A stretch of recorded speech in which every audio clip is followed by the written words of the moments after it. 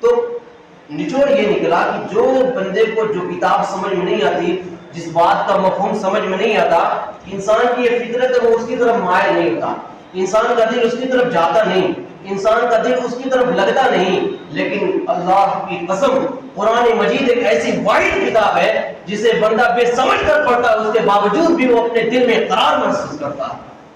یہ قرآن مجید کی واحد شان ہے، قرآن مجید کی عظمت ہے کہ قرآن مجید کو بندہ بغیر سمجھے پڑھتا ہے۔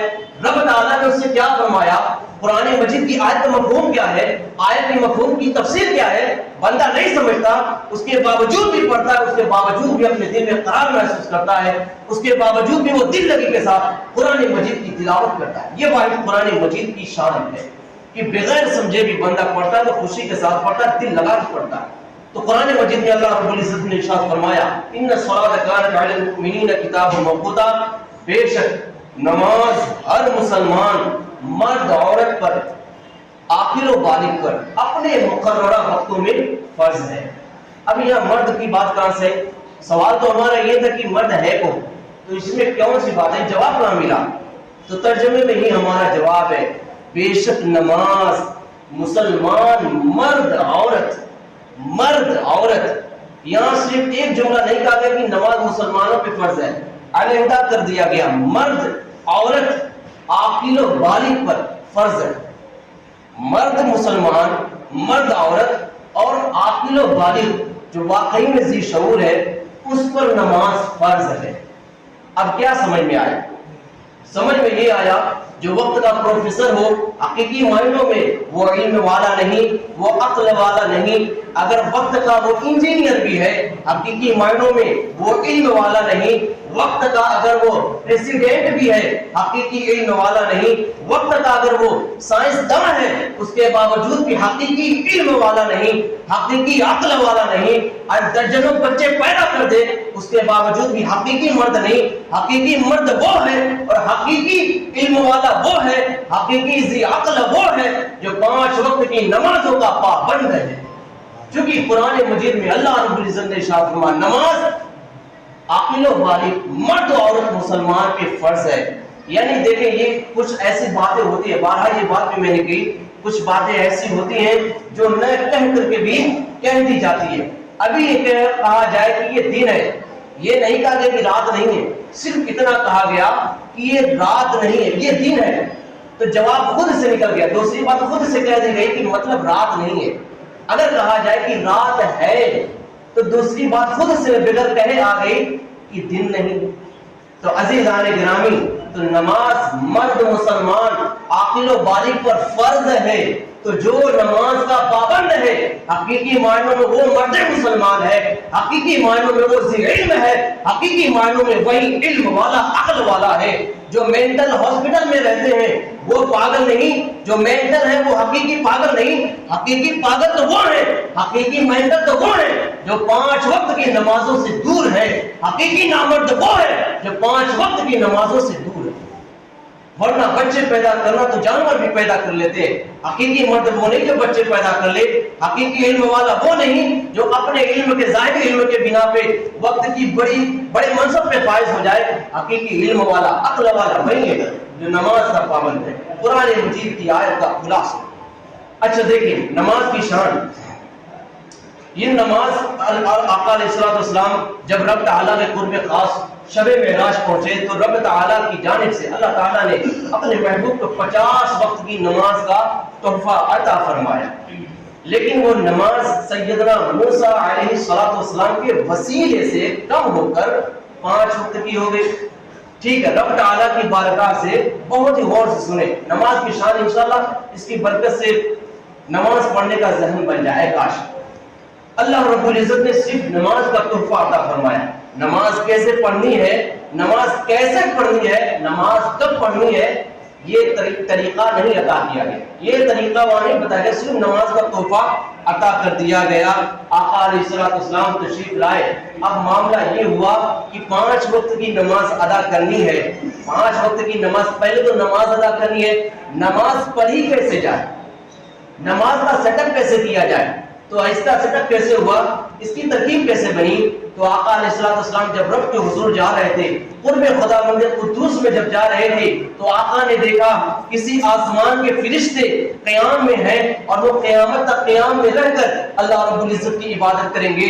کسی آسمان پہ آقا نے دیکھا کچھ فرشتے رکوع میں ہیں رکوع میں رہ کر وہ رب تعالیٰ کی عبادت کر رہے ہیں اور وہ قیامت تک اسی حالت میں رہیں گے. کسی آسمان پر آقا نے دیکھا کہ فرشتے سجدے میں ہیں, وہ سجدے میں رہ کر رب کی عبادت کر رہے اور وہ قیامت تک سجدے کی ہی حالت میں رہ کر رب تعالیٰ کی عبادت کریں گے. اور کسی آسمان پر آقا نے دیکھا کہ کچھ فرشتے تشہد میں بیٹھ کر رب تعالیٰ کی عبادت کر رہے اور وہ قیامت تک تشہد میں بیٹھ کر ہی رب تعالیٰ کی عبادت کریں گے. لیکن آقا جان کی عظمتوں پہ قربان, آقا علیہ السلام کی شان دیکھیں, اپنی امت پہ مہربانی دیکھیں, اپنی امت پہ کرم فرمائی دیکھیں. عزیزان گرامی اوقات, ایک فرشتوں کی جماعت وہ جو ہمیشہ قیام میں رہے گی, ایک فرشتوں کی جماعت وہ جو ہمیشہ رکوع میں رہے گی, ایک فرشتوں کی جماعت وہ جو ہمیشہ سجدے میں رہے گی, ایک فرشتوں کی جماعت وہ جو ہمیشہ تشہد میں رہے گی. لیکن تمام سیٹ اپ کو آقا علیہ السلام نے ایک نماز میں داخل فرما دیا. ایک بندہ اگر ایک وقت کی نماز پڑھے تو اس میں رکوع بھی ہے, اس میں رکوع بھی ہے, اس میں قیام بھی ہے, اس میں سجدہ بھی ہے, اس میں تشہد بھی ہے. گویا کہ عزیزان گرامی اوقات, امت محمدیہ علیہ السلام کا کوئی فرد بھی اگر ایک وقت کی نماز ادا کرے گا تو آسمانی مخلوق جو فرشتے ہیں ان تمام کی عبادتوں کا ثواب امت محمدیہ کے اس ایک فرد کو عطا کیا جائے. سبحان اللہ. امت محمدیہ کا ایک فرد اگر ایک وقت کی نماز ادا کرے تو آسمانی مخلوق کی عبادتوں کا ثواب اسے عطا کیا جائے گا. کیوں عطا کیا جائے گا؟ کیونکہ یہ پورا ملائکہ کا جو انداز تھا, جو ملائکہ کو ایک ایک حصہ, مخصوص حصہ دیا گیا عبادت کا, وہ تمام حصے, وہ تمام خصائص آقا جان عالمین علیہ السلام نے اپنی امت کو عطا فرما دیا. اب وہ جو قیام میں فرشتے ہیں جو قیام کر رہے ہیں, کوئی بندہ قیام میں رہ کر نماز پڑھے تو اس قیام میں جو فرشتے ہیں ان کی عبادتوں کا صرف قیام میں رہنے والے کو دیا جائے گا. جو رکوع میں فرشتے ہیں, بندہ رکوع میں جائے گا تو ان کے رکوع کا ثواب کس کو دیا جائے گا؟ جو فرشتے سجدے میں ہیں, جب بندہ سجدے میں جائے گا تو جو سجدے میں فرشتے ہیں ان کے سجدے میں رہنے کا ثواب اس سجدے میں رہنے والے بندے کو بھی عطا کیا جائے. یہ تو ہو گیا نماز کیسے پڑھنی ہے, نماز کا سیٹ اپ ہو گیا, کیسے کیسے پڑھنا ہے, رکوع, سجدہ, قیام وغیرہ وغیرہ. اب یہ تھا کہ پڑھنا کب ہے, یہ تو 5 ٹائم کی نا, پڑھنا کب ہے؟ تو دیکھیں یہ بھی جواب, یہ اس میں بھی دیکھیں برکت نماز, اپنے آقا کی شان, اپنے آقا کا اپنے امت سے پیار. عزیزان گرامی, تو کچھ نبی ایسے تھے جنہیں محض فجر کی نماز حاصل ہوئی, کچھ نبی ایسے جنہیں صرف ظہر کی نماز, کچھ نبی ایسے جنہیں عصر, کچھ نبی ایسے جنہیں مغرب, کچھ نبی ایسے جنہیں صرف عشاء کی نماز, یعنی کچھ نبی ایسے جنہیں ایک ایک وقت کی نماز عطا کی گئی. لیکن چونکہ یہ 5 وقت کی نماز آقا علیہ السلام کے صدقے آقا کی امتیوں کو تحفہ میں دیا گیا, تو اس نماز کو آقا نے ایسے سیٹ اپ کیا کہ فجر کی ٹائم اس ٹائم کو رکھا جو نبی, جس نبی کو فجر کا وقت دیا گیا تھا, وہ اس نبی کی امتیں جس وقت میں فجر کی نماز پڑھتی تھیں اسی وقت میں امت محمدیہ کے افراد بھی فجر کی نماز ادا کریں گے. جس نبی کی امت ظہر کی نماز جس وقت میں پڑھتی تھی اسی ظہر کی نماز کو امت محمدیہ اسی وقت میں پڑھے گی. گویا کیا سمجھ میں آیا؟ بندے مومن 5 امت محمدیہ کا ایک فرد اگر 5 وقت کی نماز اپنے وقت پہ ادا کرے گا تو ان 5 اوقاتوں میں جن نبیوں کی امتوں نے نماز ادا فرمائی ہے ان تمام امتیوں کے ثواب کا صدقہ اللہ رب العزت امت محمدیہ کے اس فرد کو عطا فرمائے گا.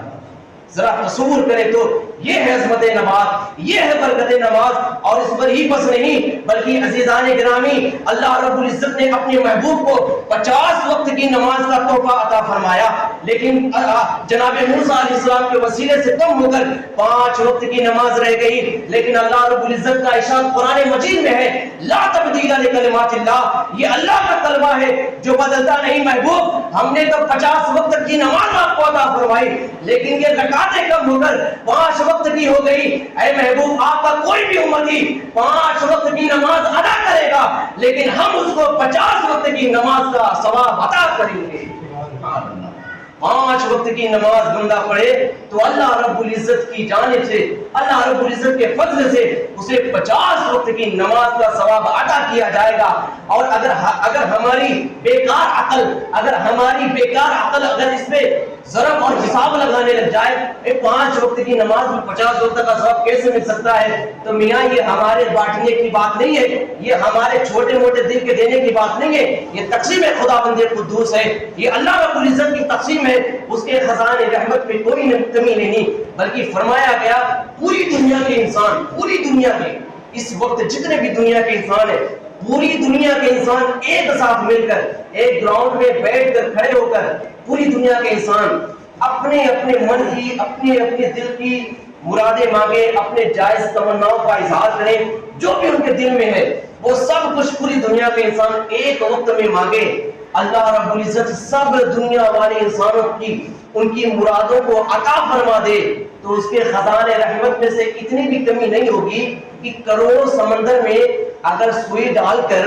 سوئی کو جب نکالا جائے گا تو جتنا پانی کروڑوں سمندر سے جتنا پانی نکلے گا اس سے بھی کم پوری دنیا والے اگر رب تعالیٰ کے خزانے رحمت سے سوال کریں، رب تعالیٰ سب کو عطا بھی فرما دے، تو اس سے بھی کم رب تعالیٰ کے خزانے رحمت میں کمی نہیں ہوتی۔ یہ رب تعالیٰ کا خزانہ ہے، یہ رب تعالیٰ کی رحمت ہے، یہ اس کی تقسیم ہے۔ اگر وہ 5 وقت کی نماز پہ 50 وقت کا ثواب عطا فرما دے تو کوئی تعجب نہیں، کوئی بعید نہیں۔ عزیزان گرامی، یہ تو برکت نماز، یہ تو عظمت نماز، لیکن وہیں پر نماز چھوڑنے پر بڑی سخت وعیدیں بھی ہیں۔ نماز نہ پڑھنے والے کا انجام قارون، شداد اور ابلیس کے ساتھ کیا جائے گا۔ یہ ایسے لوگ ہیں جن کا حساب تھوڑی ہونا، یہ تو ڈائریکٹلی جہنم میں جانے والے افراد ہیں۔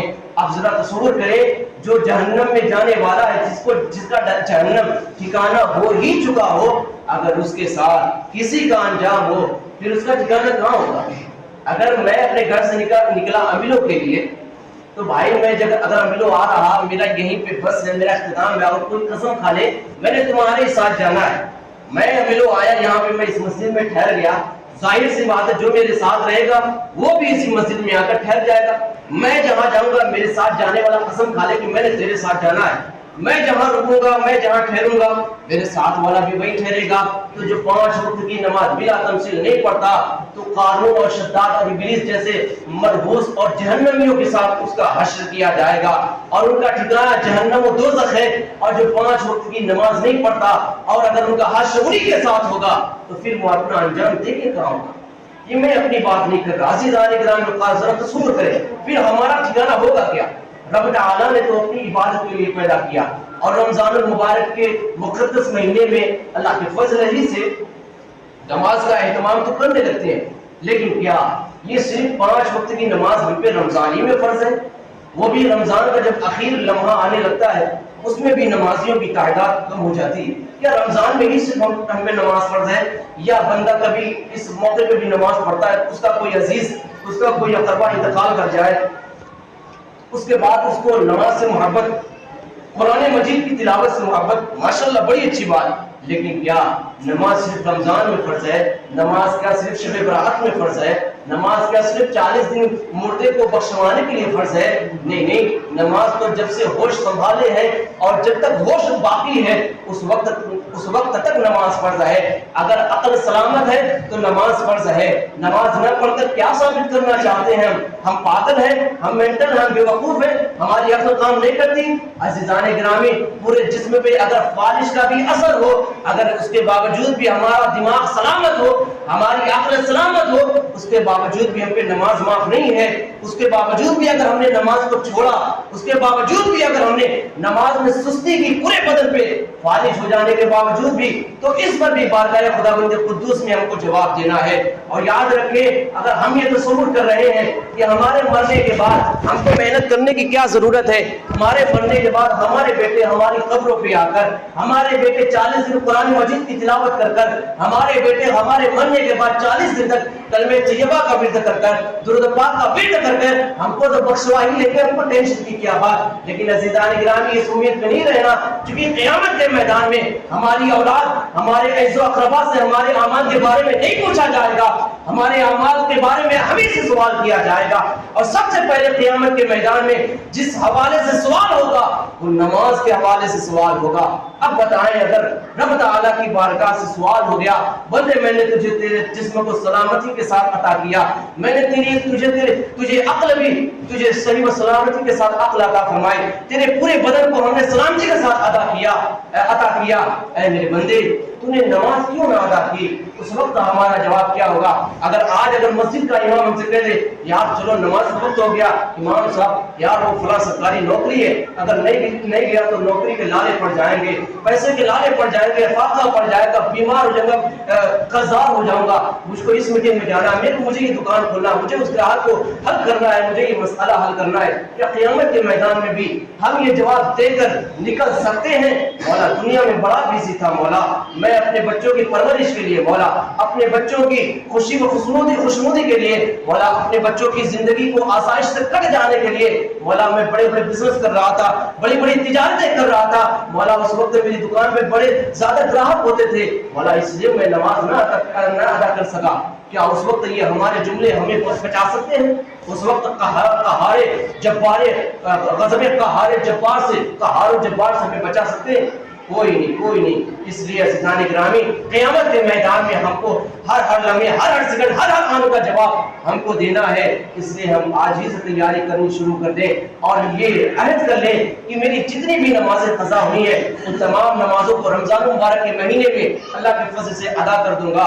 اور اس کے بعد رمضان میں یا اب سے جو نماز شروع کروں گا, روح تو نکل جائے گی لیکن وقت سے اب نماز جانے نہیں دوں گا. اللہ رب العزت کہنے سننے سے زیادہ عمل کی توفیق عطا فرمائے اور ہم تمام کو نماز پنج وقتہ بجماعت سنتوں کے ساتھ صفی اللہ میں ادا کرنے کی توفیق عطا فرمائے. دوران گفتگو آج سے پہلے میری زبان و فعل سے کوئی بھی کفریہ کلمات و فعل ہوئے تمام سے سچی توبہ کرتا ہوں. میرا رب توبہ قبول فرمائے. استغفر اللہ ربی من کل ذنب واتوب الیہ. کلمہ طیبہ پڑھ دے لا الہ الا اللہ محمد رسول اللہ. جو سنت نہیں پڑھی ہے پڑھ دے.